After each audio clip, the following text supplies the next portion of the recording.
Ladies and gentlemen, thank you for giving me this opportunity to share my story with you. My name is Nguyen, Trung, Trong, Nghia. I'm a Vietnamese national, and I'm here to tell you a story of the religious leaders, human rights defenders, and the whole independent civil society of Vietnam. This is the story of the bravest man I have ever known.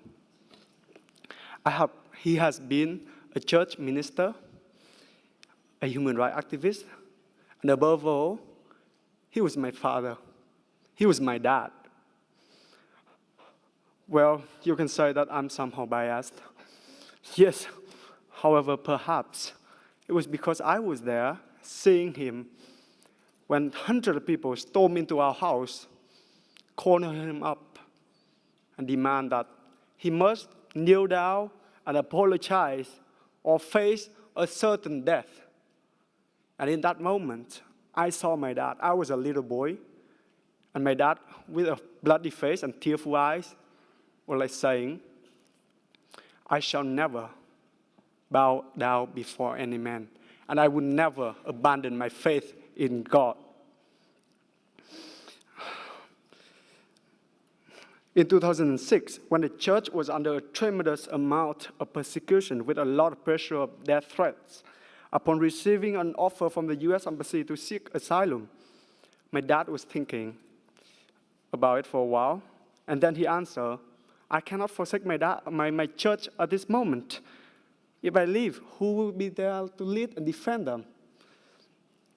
So earlier, in January 2011, my dad, Pastor Nguyen, Trung, was taken away from us and imprisoned for 2 years.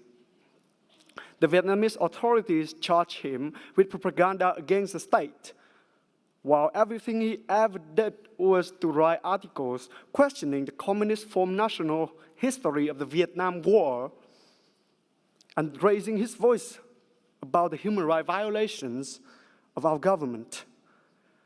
During the dark time in prison, he was still able to deliver us the hope through his poems, sending to my mother as a love letter. He said, "The letter I write in the communist dictatorial prison, longing to see you in the light of democracy."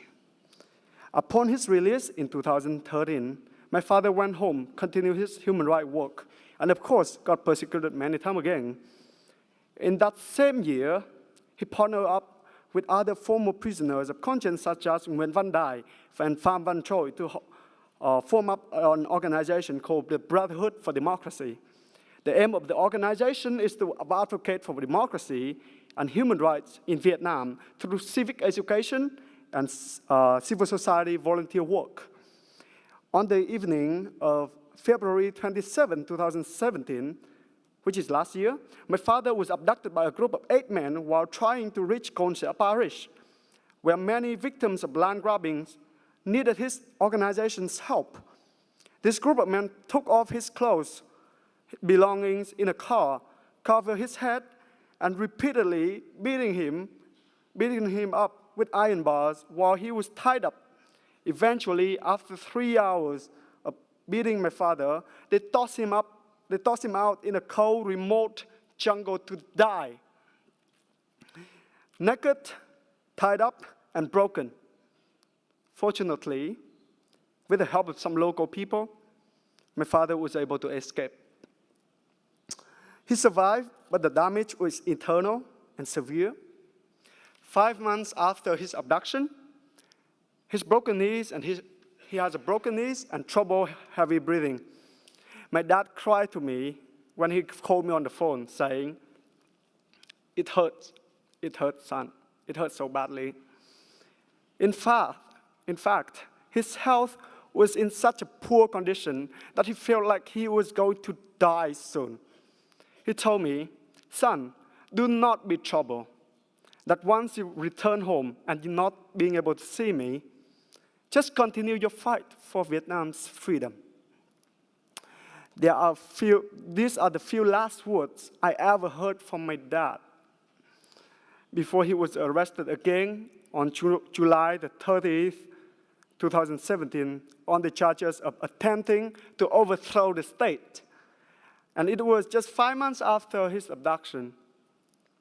While my dad is in jail without any communication to my family, the police continue to harass my mother, ignoring the fact that my mom has to take care of the broken family with my old and blind grandmother and 2 of my siblings who are minors.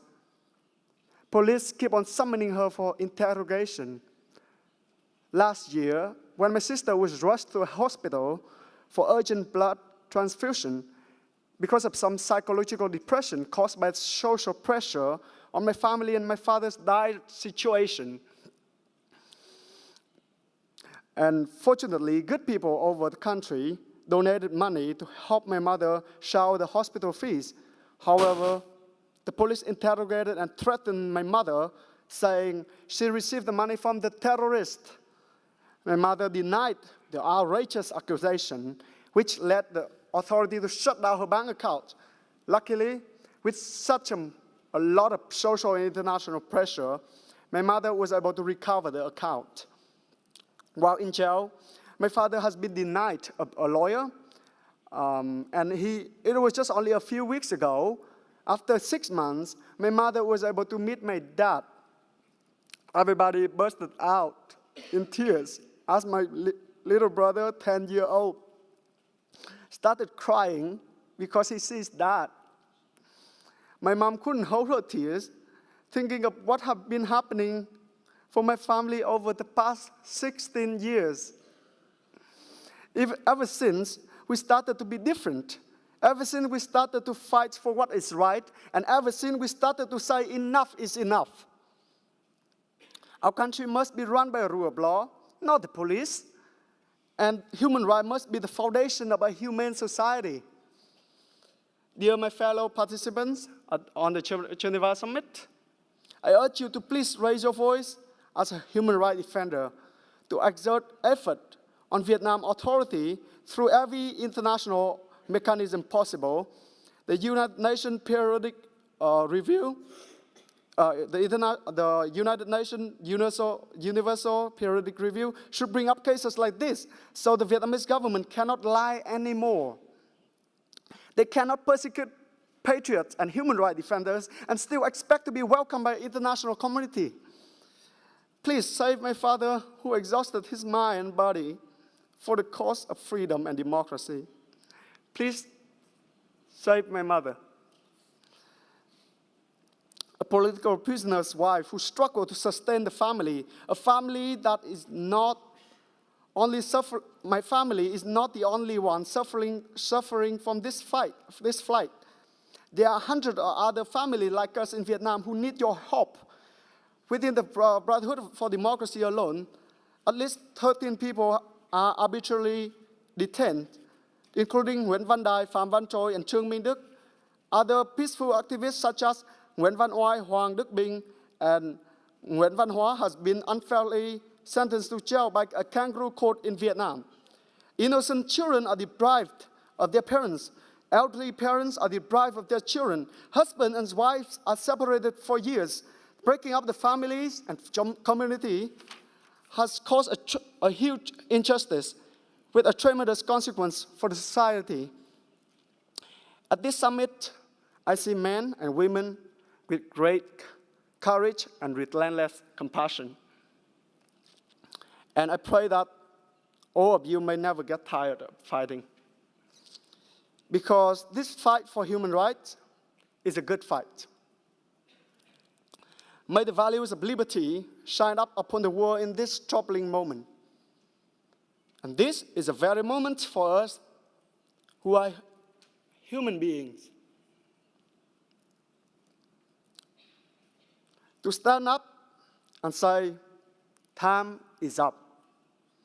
The authorities' lies and abuses have to stop. Universal human rights must be upheld. Dedicated men and women who stand up for this valuable and honorable principle deserve to be protected. Thank you so much.